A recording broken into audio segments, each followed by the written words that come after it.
Hoje eu estou aqui para dar uma pregadinha, que é uma piada interna para alguns que sabem. A gente tem pregado bastante a palavra de Deus através do YouTube, tem alguns anos, e toda essa brincadeira da pregadinha começou porque quando eu era criança, o meu pai ia pregar, eu falava: pai, antes de você pregar, você tem que deixar eu dar uma pregadinha. Ele: filho. Aí um dia ele me deixou dar da pregadinha, daí eu subi, com ele, peguei o microfone, falei um versículo que eu sabia de cor, dei o microfone para ele e saí correndo, assim. E aí, assim começaram as pregadinhas, mas é uma alegria para mim estar aqui hoje, poder compartilhar da palavra de Deus com vocês. Onde a palavra de Deus é exposta e apresentada, a nossa vida pode ser mudada. Eu acredito no poder da palavra de Deus. Então hoje eu gostaria de conversar com vocês acerca de algo que o nosso Senhor Jesus classificou como mais importante. Porque tem dia que a gente acorda e vai dormir como se o Senhor Jesus não tivesse dito que existe algo mais importante. Se o próprio Jesus chamou isso do mais importante, isso tem que ser a prioridade em nossas vidas. E eu acredito que esse é um tempo oportuno, não só no começo de um novo ano, de uma nova estação, mas já ainda na mesma pegada que o pastor Gilson, que pregou semana passada, deixou, que foi uma mensagem extraordinária. Eu gostaria de falar hoje acerca do amor por Jesus. E você pode abrir a sua Bíblia em Marcos 12, no versículo 28, ou acompanhar a passagem aqui na tela.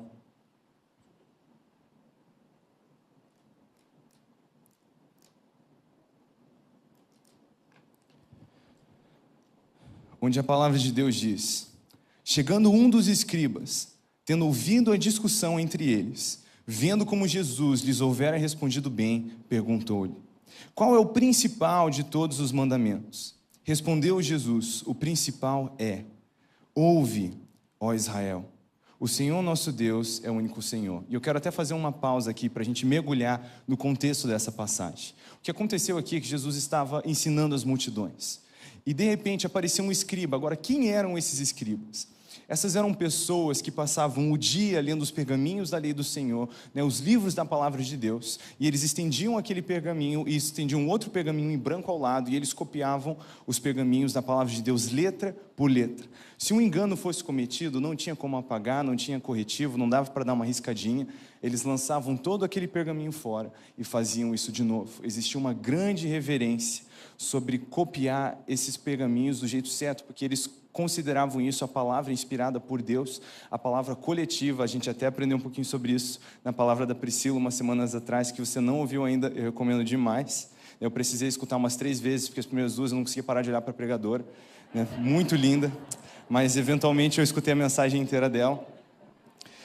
Mas nós aprendemos que existia esse zelo por copiar a palavra de Deus. Então pensa em alguém que conhecia a palavra de Deus, eram os escribas, porque eles estavam envolvidos com isso todos os dias. Agora esse homem se aproxima de Jesus ensinando, e algo salta no coração dele, e ele tem uma pergunta para Jesus. Já te fizeram aquela pergunta? Se você tivesse uma pergunta para fazer para Deus, qual seria? Eu amo quando você pergunta isso para as crianças, porque elas respondem sem medo nenhum, mó despreocupada.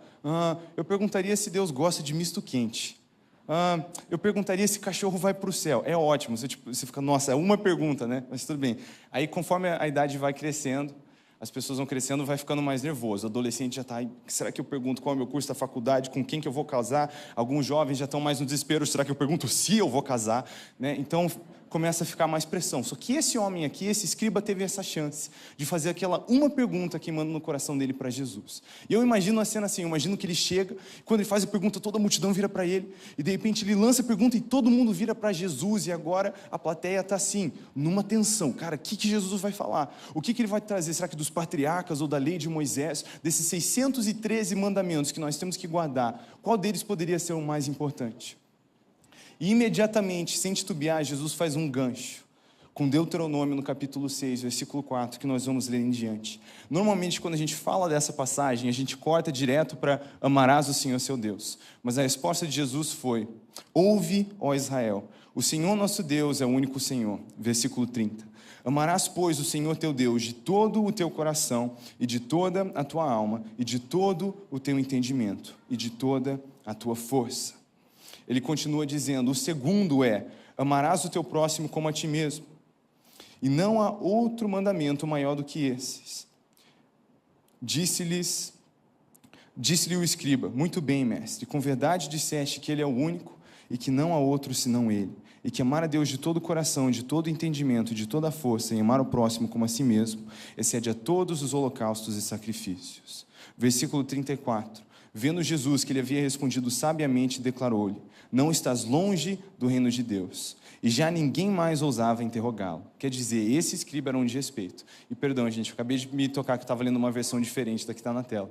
Mas essa passagem é muito interessante. Eu não sei porque, às vezes, a gente pinta esse escriba já meio como vilão. A gente já vê ele como se fosse um fariseu. Mas a palavra diz que Jesus se impressionou com esse homem.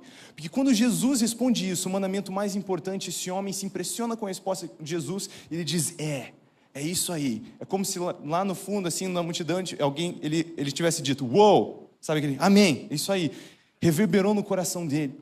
E esse homem entendia algo acerca da palavra de Deus. Ele diz: amar o Senhor de toda a força, alma, de todo o coração, e o próximo como a si mesmo, excede a todos os holocaustos e sacrifícios. Esse homem entendia que obedecer é melhor do que sacrificar. Agora, olha isso, Jesus declarou que existe um mandamento mais importante. E se ele chamou isso do mais importante, isso tem que ser prioridade em nossas vidas. Se isso não está bem na nossa vida, não existe outra emergência, outra coisa a ser resolvida do que o amor ao Senhor. Porque se esse é o mandamento mais importante, então a quebra desse mandamento não somente é pecado, errar o alvo, mas a gente está falhando na área que Jesus chamou do mais importante. Essa passagem aqui que Jesus citou aí, ele fez esse gancho, era algo que para eles soou mais ou menos como isso: 3 palavrinhas só. Porque eles ouviam isso todos os dias.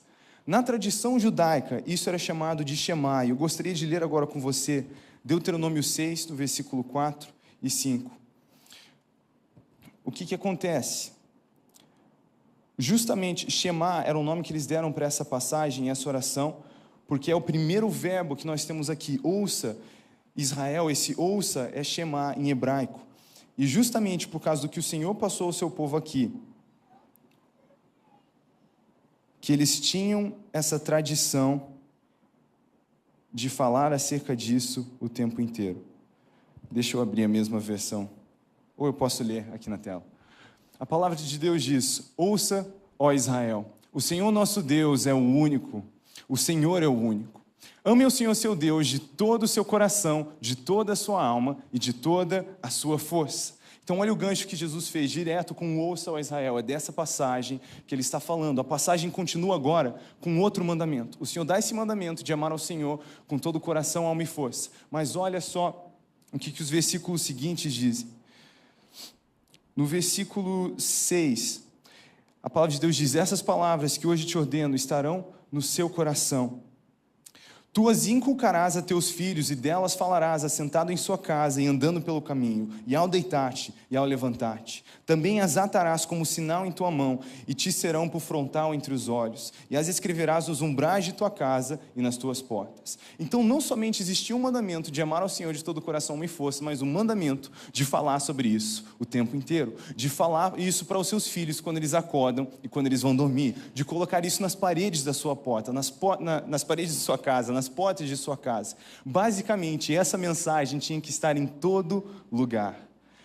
Porque desde lá de trás, o Senhor já estava tentando explicar para seu povo que isso era o mais importante, que isso era algo que eles deviam considerar o mais importante, e falar sobre isso o tempo inteiro com seus filhos, com sua família, era para ser o que eles pensam o tempo inteiro. Por causa desse mandamento, na tradição judaica, que eles fizeram essa oração, que se orava 2 vezes por dia, que eles apelidaram da Shema. Então, toda manhã e toda tarde, o povo judaico fazia essa oração, para se lembrar de amar ao Senhor de todo o coração, alma e força. Agora, tempos atrás, eu encontrei algo interessante nessa passagem. Eu ainda estou cursando teologia, mas tempos atrás eu estava num curso de hermenêutica, que é uma aula de interpretação das Escrituras. E eu recebi um exercício onde eu podia tentar fazer uma dissertação ali, uma examinação mais profunda de uma passagem, e a primeira que me veio na cabeça foi essa. Porque eu pensei, bom, Jesus chamou essa de mais importante, se tem algum segredinho aqui, eu quero mergulhar nessa passagem. Então, eu estava lá, indo palavra por palavra, lendo todos os comentários que eu podia. E aí, quando eu comecei a fazer aquilo estudo palavra por palavra, algo me chamou a atenção aqui. Porque existem 3 critérios, 3 fatores com os quais nós precisamos amar ao Senhor, certo? Todo o coração, alma e força. Então eu fui olhando lá, uau, coração, eleveve, fala do homem interior, quem eu sou, a minha identidade, o meu ser. Eu tenho que amar o Senhor com todo o meu ser. Aí eu vi lá, Nefesh, que fala da alma, o lugar das emoções. Tudo que eu tenho, tudo que eu sou, né, tudo que eu sinto, especialmente. Né, a alma fala disso, eu tenho que amar o Senhor desse jeito. Mas quando eu cheguei em força, algo me chamou a atenção, porque o que nós traduzimos como força é, na verdade, um advérbio de intensidade. A palavra é meode. É como se estivesse escrito, ame o Senhor com todo o seu muito. E essa palavra, como na língua portuguesa, um advérbio de intensidade, é sempre usado para intensificar alguma coisa. Então, por exemplo, em Gênesis 1:31, quando essa palavra meode aparece, fala que Deus olhou para o que ele fez após ter criado a humanidade e viu que era meode bom, era muito bom. Então, quando Caim se zanga com Abel, a palavra de Deus diz que ele ficou meode zangado. E quando Jacó prospera na terra de seu sogro, a Bíblia diz que ele ficou meode rico. Então, toda vez, falar que o cara é muito rico não é o suficiente, sabe? Tem que falar que ele é muito, muito rico. Eu vi uma mãozinha ali, amém, José. Mas então, meode é sempre usado para intensificar alguma coisa. Agora, nessa passagem, está usado sozinho. Está aberto. Está só, ame o Senhor seu Deus com todo o seu muito, sua muitice. Aí eu entrei em desespero e na hora já fui procurando algum estudo sobre essa palavra, se tinha algum vídeo. Eu achei um vídeo muito legal do The Bible Project, que inclusive eles fazem vídeos em português agora, tem dublados, tem os vídeos legendados também, eles fazem vídeos muito legais falando das Escrituras. E eu achei um estudo nessa palavra. E quando eles estavam falando dessa palavra, eles inclusive mencionaram esse texto aqui, como ela foi deixada sozinho, dizendo que no hebraico é como se fosse feito algo assim, ame o Senhor seu Deus com todo o seu muito reticências, ou muito underline, preencha aqui. Tudo que você faz, você vai fazer com muita intensidade, porque isso é para o Senhor. E naquele momento, o meu coração deu um pulo dentro de mim, e eu fiquei pensando no significado disso. Como tudo que eu faço, eu tenho que fazer com intensidade, porque eu estou fazendo isso para o Senhor. Agora, isso não é um tema estranho nas Escrituras. Não é algo que está aqui escondido, que você precisa de um profundo estudo de palavras, né, do original para descobrir. A gente vê esse tema nas Escrituras o tempo inteiro. Colossenses 3:23 diz, tudo que você fizer, faça isso como para o Senhor e não para os homens. Tudo que você fizer. Quer dizer, quando você trabalha, você não trabalha para você não trabalha para o seu salário, você não trabalha para o seu patrão. Para quem que você trabalha? Para Deus. Então, a sua motivação de trabalho não tem que ser nem o seu salário, nem conseguir aquele aumento, bater a meta no final do ano, nem agradar o seu chefe, nem desagradar o seu chefe, porque você viu como ele está rabugento. A sua motivação para trabalhar é servir ao Senhor. E fazer isso em amor por Ele, porque é para Ele que nós fazemos tudo o que fazemos. 1 Coríntios diz, quer comais, quer bebais, fazei tudo isso para a glória de... Então existe esse maravilhoso princípio, que Jesus chamou do mais importante, que eu preciso amar a Ele de todo o coração, de toda a alma e de toda a força, com toda a minha intensidade, amados. Nós fomos chamados para ser o povo mais intenso dessa terra, porque quem mais consegue desistir da própria vida sorrindo e cantando, senão os cristãos, que encontraram algo maior do que essa vida. A palavra de Deus afirma que a minha vida está escondida em Cristo. Pensa em alguém que está bem na fita, sou eu. Porque hoje, vivendo, eu vivo correndo para os braços de Jesus, mas se eu morresse, eu correria para os braços de Jesus, que venceu a morte e o inferno por mim. Então, amém, amém, dê um forte aplauso ao Senhor. Então, não importa o que acontece essa semana, o desafio que vem, eu não sei o que acontece amanhã, ou semana que vem, ou mês que vem, mas eu sei que daqui a 1 milhão de anos eu vou estar em pé num mar de vidro olhando nos olhos do meu Senhor. Então pense em alguém que está bem na fita, somos nós. E agora nós temos esse chamado, que Jesus chamou do mais importante, e esse tema recorrente nas Escrituras, que expõe o desejo que Deus tem de se relacionar conosco. Porque o que essa passagem revela, essa própria interação de Jesus com o escriba nos mostra, que o que o Senhor sempre quis foi relacionamento, e não religião. E muitas vezes nós colocamos o Senhor nessa caixinha religiosa, e aí nós começamos a limitar o jeito que o amor de Deus funciona. E eu quero te mostrar que o amor de Deus por você, ele é integral, o tempo inteiro, e Ele espera que você ame Ele do mesmo jeito. Então em Gênesis 1, lá no começo, A palavra de Deus afirma que Deus chamou todas as coisas à existência, mas que a humanidade Ele fez com as próprias mãos. Na verdade, Gênesis faz até questão de distinguir o verbo. Tudo que Deus cria em Gênesis é bará, mas quando Ele cria a humanidade, o verbo que é usado aqui em hebraico é assá, fala de manufatura. Então a ideia é que Deus cria o universo de fora do universo, mas para criar a humanidade, Ele se faz presente, Ele coloca o joelho no pó, as mãos no barro, forma a humanidade, libera sobre nós o fôlego de vida, e a primeira coisa que a humanidade vê é Deus, o seu Criador. Então, desde o começo, Deus fez questão de mostrar que Ele não era um Deus distante, que Ele era um Deus presente. Ele não respeitou nem a lua de mel de Adão e Eva, e já estava ali em todo o cair de tarde, porque Ele queria ter comunhão com a humanidade. Agora, o que acontece? Nós fomos deixados com esse grande símbolo do amor que Deus tem por sua igreja, onde Jesus é o noivo, e a igreja é a noiva. E um dia nós nos reuniremos e viveremos juntos para sempre. E nós temos essa imagem. Agora, vamos falar aqui, eu não estou falando nem do simbolismo, só falando aqui na terra, entre eu e minha esposa. Quando nós casamos, nós assumimos um compromisso integral. Eu sou o marido da minha esposa o tempo inteiro. Eu tenho uma aliança com ela o tempo inteiro, e não somente quando eu estou em casa. Não somente quando nós estamos juntos, quando eu estou viajando, eu sou o marido da minha esposa. Quando eu estou trabalhando, eu sou o marido da minha esposa. Tudo que eu estou fazendo, eu sou o marido da minha esposa, certo? Então, o tempo inteiro, eu faço as coisas por amor a ela. Às vezes eu estou viajando e alguém me oferece uma comida que eu sei que a Priscila ia olhar e ia desaprovar, porque ela é muito fit, muito saudável. E mesmo que ela não está lá, às vezes eu penso, não, eu escolho o que eu sei que é agradar a minha esposa, o que ela gosta, mesmo que ela não está vendo. Porque o meu compromisso com ela é integral. Às vezes eu estou malhando e eu estou na academia cheia e eu decido malhar sem óculos, porque às vezes não enxergar bem é uma benção. Porque eu tenho uma aliança com os meus olhos que pertencem à minha esposa. Então tem que se ajudar, tem que se ajudar. Então o meu compromisso com ela é integral, não é somente quando nós estamos juntos.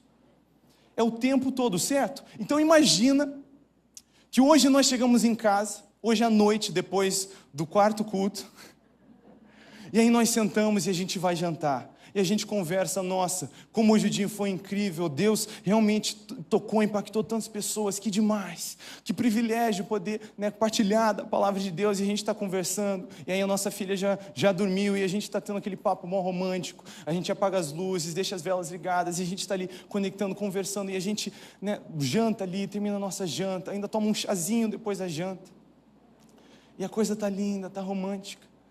Aí eu pergunto para ela como estão os planos amanhã, se a gente vai almoçar em casa, se ela prefere que a gente saia para algum lugar e tal. Ela diz, não, na verdade amanhã eu tenho um almoço com outro rapaz, mas na janta a gente pode se ver de novo. Eu já estou vendo várias pessoas, não, misericórdia. Por quê? Esse momento que eu acabei de falar, dessa janta que a gente teve, não foi um momento romântico? Ela não estava me amando de verdade ali, e eu amando ela de verdade? Então por que tem problema se ela não me amar do mesmo jeito quando a gente não está junto? Porque esse é um compromisso integral. O tempo inteiro, sou marido da minha esposa, o tempo inteiro, ela é a minha esposa. Agora, a gente entende isso tão bem nessa linguagem terrena, mas muitas vezes nós não tratamos Deus desse jeito. Em Amós, no capítulo 5, a partir do versículo ali 18 em diante, o Senhor usa o seu profeta para confrontar o seu povo.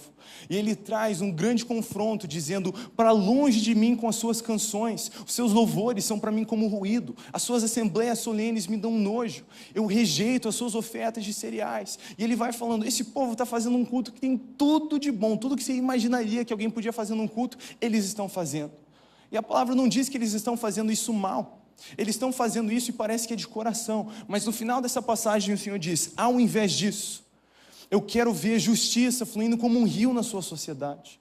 Porque aqui vocês cantam, derramam seu coração na minha presença, mas quando vocês saem daqui, vocês não se importam com o órfão, ou com a viúva, ou não se preocupam em viver com a mesma intensidade de amor que vocês vivem para mim aqui dentro. Amados, eu não estou falando de honrar a Deus com os lábios, com o coração distante, como fizeram os fariseus, porque esses até quando louvam ao Senhor, estão fazendo isso do jeito errado. Eu estou falando de você louvar ao Senhor do jeito certo, derramar o seu coração na presença dEle, mas não derramar o seu coração na presença dEle com a mesma intensidade depois que você foi embora do culto. Em contraste a isso, Provérbios 11, no versículo 1, diz que a balança desonesta é abominável ao Senhor, mas que o peso justo é o seu prazer, essa palavra é deleite, grande satisfação. Então, como pode Deus rejeitar o culto de um homem e amar o comércio de outro? Dizer que ele sente deleite no prazer. Como que ele rejeita a canção de um, mas celebra o trabalho de outro? Porque é tudo sobre o coração, sobre o relacionamento. Porque amar a Deus, mesmo em verdade, com parcialidade, não é o suficiente para Deus. E isso está nas Escrituras inteiras. Amar ao Senhor com parcialidade é o oposto do que Ele deseja para mim e para você. Então nós precisamos nos atentar a esse primeiro mandamento. Porque eu não estou dizendo contra você adorar ao Senhor aqui no culto. Na verdade, isso é bíblico. Você deve fazer isso. O que eu estou falando é que você não pode fazer só isso. Quer dizer, aqui, durante o louvor, você tem que derramar o seu coração na presença de Deus. Você tem que se entregar, você tem que amá-lo aqui dentro, mas quando você sai por aquelas portas, o seu coração tem que estar tão entregue como se o louvor ainda estivesse acontecendo. O que o seu coração diz em canção aqui dentro, o seu corpo vai dizer com suor lá fora. Porque tudo o que você faz, você vai fazer isso com amor pelo Senhor.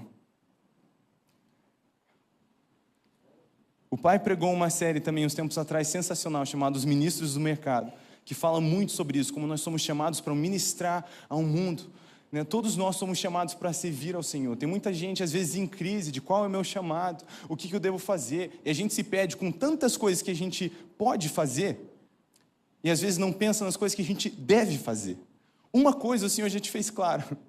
Ele te chamou com uma grande comissão. Isso é para toda a sua igreja, então isso não é opcional para nós. Ele diz, toda autoridade me foi dada nos céus e na terra. Portanto, uma conjunção, conectando a ideia de que ele tem toda a autoridade com a próxima ideia que vem. Portanto, ide, fazer discípulos e anunciar essas boas novas a toda criatura, batizando-os no nome do Pai, do Filho e do Espírito Santo. Então você já sabe o que você tem que fazer da vida. O resto você descobre no caminho. Isso já é o que nós temos que fazer. Então, sem crise. Mas a verdade é essa, somos chamados para amar ao Senhor o tempo inteiro. Somos chamados para ser suas testemunhas. É isso que Atos 1 diz. Atos 1 diz, vocês serão minhas testemunhas. Existe uma grande diferença entre você dar testemunho e entre você ser o testemunho. Porque dar o testemunho está no que você diz, mas ser o testemunho está no que você é. E nós somos chamados para ser testemunha de Jesus. Agora pensa comigo. Como que eu posso ser uma testemunha de Jesus se eu não estou apaixonado, amando a Ele o tempo inteiro?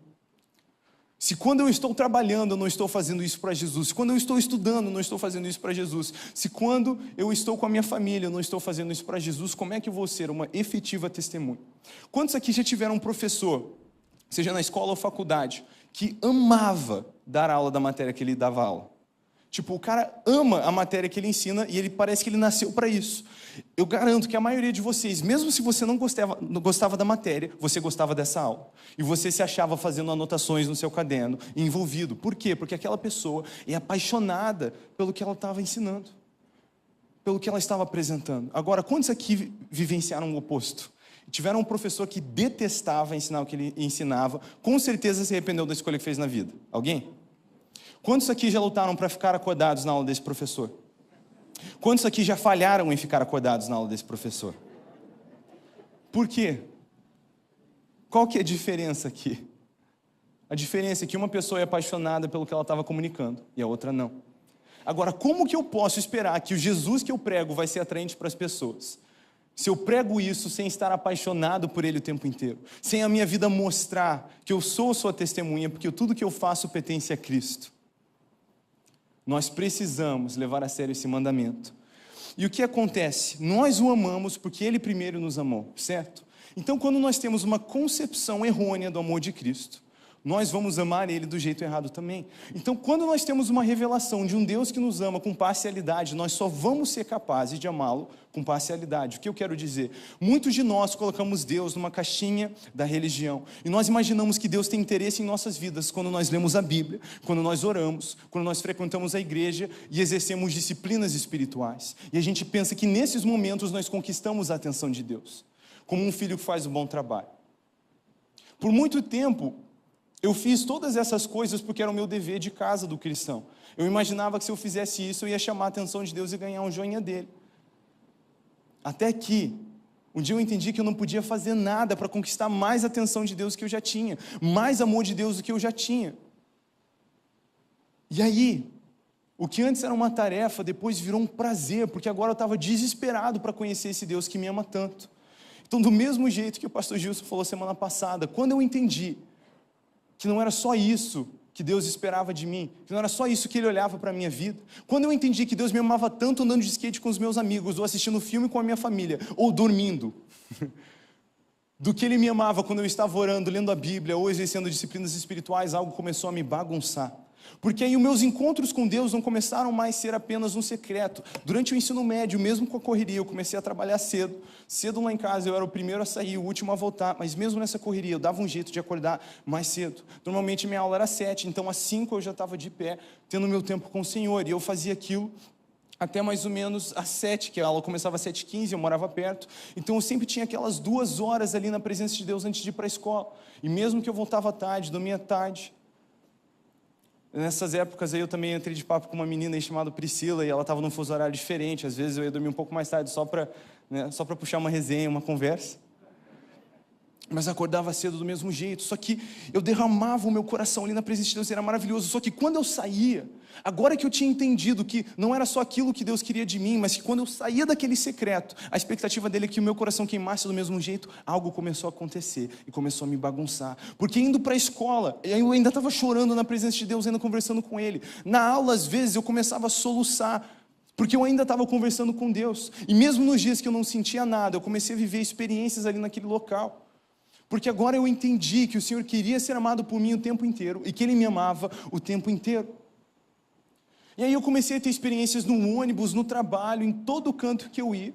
Algumas das mensagens mais importantes que eu prego até hoje não nasceram naquele secreto, nasceram quando eu estava lavando louça, mesmo que eu nunca deixei de buscar o secreto. E eu não estou tentando me desfazer da importância do secreto. Mais uma vez, você deve orar, gastar tempo com Deus em intimidade todos os dias, isso é primordial. O que eu estou dizendo aqui não é só isso que Deus espera de você. O que eu estou dizendo é que Ele não espera de você apenas momentos de devoção, Ele espera uma vida de devoção. Quer dizer, quando eu saio do culto, no culto sim, eu queimo em amor pelo Senhor, mas quando eu saio do culto, eu ainda estou queimando em amor do mesmo jeito. O que o meu coração disse em canção, aqui dentro, o meu corpo vai dizer em suor lá fora. Então quando as coisas vêm ao meu caminho, eu vou reagir com amor ao Senhor, fazendo isso como para Ele e não para os homens, porque Ele é o amor da minha vida, e eu amo Ele em tudo que eu faço. Então quando eu gasto tempo com a minha família, a gente vai assistir filme, a gente vai fazer isso para Jesus, a gente vai descansar muito bem, porque é para Ele.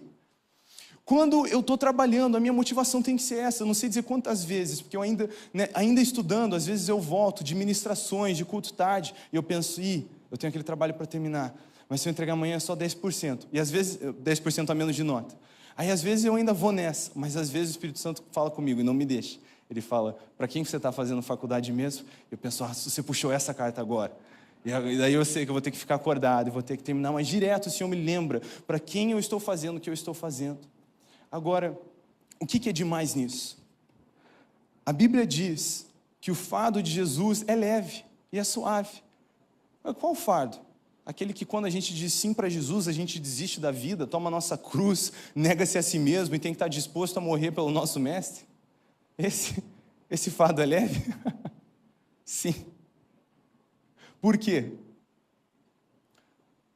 Amados, existem filmes que eu jamais assistiria sozinhos. Eu nunca ia pensar em assistir, mas minha esposa gosta deles. Então a gente assiste, não é que os filmes são ruins, alguns são até clássicos, mas parece que no momento mais importante do filme, todo mundo começa a cantar e dançar. Agora, mesmo que eu nunca assistiria esses filmes sozinhos, e eu não teria capacidade de fazer isso, quando eu estou fazendo com ela, eu quase me divirto mais do que ela. Porque esse ato de serviço tem como combustível o amor. Porque eu sou tão apaixonado pela minha esposa, qualquer filme esquisito que ela quiser assistir, eu assisto. E porque o amor é o combustível. Algo que sozinho, talvez, seria insuportável, se torna prazeroso. Você entende o que eu estou dizendo? Para o nosso mestre, tão belo, o nosso tão lindo Jesus, desistir da própria vida é moleza. Negar a mim mesmo vai ser fácil se o combustível é o amor. Não estou dizendo que não vai ser um sacrifício, não estou dizendo que vai ser difícil, que não vai ser difícil, Mas estou dizendo que, olhando para Ele, se o combustível é o amor, então vai ser muito mais fácil. Então nós temos esse chamado, esse é o maior mandamento, de viver desse jeito, amando ao Senhor com todo o coração, alma e força. E muitas vezes a gente tem essa ideia de que você ser cheio do Espírito Santo, então você chegar no seu trabalho, né, chutar a porta, pá, aí você sobe na mesa, manda rajadada de mistério em todo mundo, e diz, Deus me disse. Aí você vem com altas revelações, cara, se Deus te conduzir assim, amém. Mas às vezes a gente está esperando tanto trovão, fumaça, e anjo dando piruleta, que a gente perde o quão sobrenatural é a simplicidade do Deus que quer viver conosco todos os dias. Porque ser cheio do Espírito Santo pode ser chegar no seu trabalho, e quando você passa na recepção, né, você tem aquela voz sussurrando, fazendo cócega no seu coração. Pergunta para a recepcionista como ela está. Aí você vira, e aí, tudo bem? Tudo bem. Aí você sente aquela voz, dizendo, não, pergunta de verdade como ela está. Não, assim, não na cordialidade só de tudo bem, como é que você está? Aí de repente ela toma um susto. Parece que tudo que ela precisava naquele dia era 2 minutos para desabafar com alguém. Aí ela começa a falar, semana passada foi tão difícil, aconteceu isso, eu não acredito que eu... E você está lá, né? Tapinha no ombro. Aí você diz, nossa, que chato, hein? Mas eu vou estar orando por você. E de repente você continua para a sua estação de trabalho, sua mesa, mas ela tem um sorriso aliviado no rosto, porque algo simples assim avançou um pouquinho o reino no coração dela. Nós não sabemos o que as pessoas precisam às vezes, mas Deus sabe. E se nós somos testemunhas, temos que testemunhar o tempo inteiro. Quando essa mensagem começou a me confrontar, ainda na minha adolescência, eu lembro que um dia no ensino médio, eu estava lá, e mesmo, na aula mesmo, eu estava orando. Eu orei rapidinho e falei, Senhor, eu não vejo a hora de sair daqui, para que eu possa ser mais próximo de você, que eu possa te conhecer mais. Porque meus planos eram estudar teologia depois do ensino médio. E nesse dia o Senhor falou para mim, Israel, quem disse que você precisa sair daqui para fazer isso? E naquele dia o Espírito Santo me confrontou. Ele disse, Israel, você tem falado muito dos meus planos para você na sentença do futuro. Ele falou, já te ocorreu que eu tenho planos para você hoje? Ele me disse, já te ocorreu que fui eu que te trouxe aqui agora, porque eu quero fazer algo aqui agora? E naquele dia o Espírito Santo me falou, olha em sua volta. E eu olhei, devia ter uns 80 alunos na minha sala. O Espírito Santo me falou, eu te trouxe aqui por causa deles. E você tem perdido de ser a testemunha aqui dentro, porque você tem pensado somente lá fora. E naquele dia eu me arrependi, pedi perdão para Deus, eu fiz uma oração, falei, Senhor, me ajuda então a ser a sua testemunha, a amar você aqui dentro, a vir para a escola para você e não para mim. Eu deixei de ir para a escola para passar de ano, eu deixei de ir para a escola para tirar nota, eu deixei de ir para a escola porque eu tinha que ir para a escola, porque meus pais estavam me mandando para a escola. E eu comecei a ir para a escola para Jesus. E amados, os resultados foram explosivos. Até hoje tem gente lá na igreja, na mensagem de Natal, por causa disso. Um dia eu estava andando no corredor da escola e um cara correu para mim e falou, Israel, eu quero aceitar Jesus. Eu tomei um susto. Sabe o peixe pulando dentro do barco? Eu não tinha sentado para explicar os pontos da salvação para ele. Eu não tinha, pregado para ele por 40 minutos. Na verdade, a gente conversava muito pouco. E eu perguntei, mano, o que te faz dizer isso? E ele me disse, já faz um tempo que eu estudo com você. E você entra nessa sala de aula todos os dias com o mesmo sorriso, a ponto que me irrita. Ele falou, eu sei que sua vida tem seus altos e baixos, eu já ouvi seus amigos falando de coisas que aconteceram com você, mas parece que nada te atinge, parece que você está sempre bem. Aí ele começou a chorar, falou, eu estou cansado de buscar por significado da minha vida, quanto mais eu tento fazer isso, mais eu me afundo nesse poço. Aí ele começou a chorar mais e falou, eu preciso de algo real, eu preciso do seu Jesus. E ali mesmo, ele orou e confessou o Senhor Jesus como seu Senhor e Salvador. Eu não quis nem esperar, porque isso é ser uma testemunha. Se amamos o Senhor de todo o coração, alma e força, então a nossa motivação vai ser fazer as coisas para o Senhor. E aí o que acontece? O que acontece se você está no seu trabalho e as pessoas te tratam mal e você devolve amor para elas? O que te acontece se eles jogam horas extras no seu caminho e você faz elas com um sorriso? O que acontece quando as pessoas falam ríspido com você e você devolve uma fala mansa? Eu vou dizer o que acontece. De repente alguém pergunta, qual é o teu problema? O que você tem? O que você usa? Você não é normal. E aí a gente diz, é Jesus. Porque se o combustível é o amor, então seremos capazes de queimar pelo Senhor todos os dias, em tudo que fazemos. E esse é o maior mandamento. Amém? Esse é o maior mandamento. A última coisa que eu quero abordar com você é que às vezes nós fazemos algo que é muito antigo e nós nos escondemos atrás do Moisés. Êxodo 20, no capítulo 18, o Senhor desce para falar com todo o povo. O capítulo anterior mostra isso. O Senhor fala para Moisés que ele queria descer para conversar com todo o povo. Mas no capítulo 20, versículo 18, quando ele desce e o povo vê as nuvens, a fumaça, os trovões, eles veem o preço que se precisa pagar para estar bem na presença de Deus, como você precisa viver com santidade, estar com a sua vida em dia. E aí eles começam a se apavorar, e eles chegam e dizem: Moisés, por que não fala você com Deus e traz para a gente o recado? E muitas vezes nós ainda fazemos isso, e nós nos escondemos atrás de nossos pastores ou pregadores prediletos. E amado, entenda, eu não estou falando contra a importância de você aprender aqui, isso é bíblico, você deve fazer isso, você deve escutar pregações durante a sua semana. Mas o que nós aprendemos com a palavra de Deus é que nada substitui o relacionamento íntimo e pessoal que Deus quer ter com você. Deus quer falar com todo o seu povo. Deus quer ter uma intimidade com você. E por mais que você deva assim, vir ao culto, congregar e aprender com a palavra, isso tudo é para sua edificação, mas isso não substitui o um a um que Deus quer ter com você, porque Ele te criou para ter comunhão com Ele. Ele te criou para ter comunhão com Ele. A minha vida inteira me perguntaram: Israel, é muita pressão ser filho do Luciano Subirá? Aí, se não fosse pressão suficiente, eu ainda decidi casar com a filha do pastor dele, né? Agora, Israel, é muita pressão ser o genro do Ibiúba. E eu sempre respondi para essas pessoas: olha, talvez até tenha uma pressãozinha, mas todo dia eu tenho que lidar com uma pressão muito maior de ser filho de Deus. E essa não é só a família do pastor.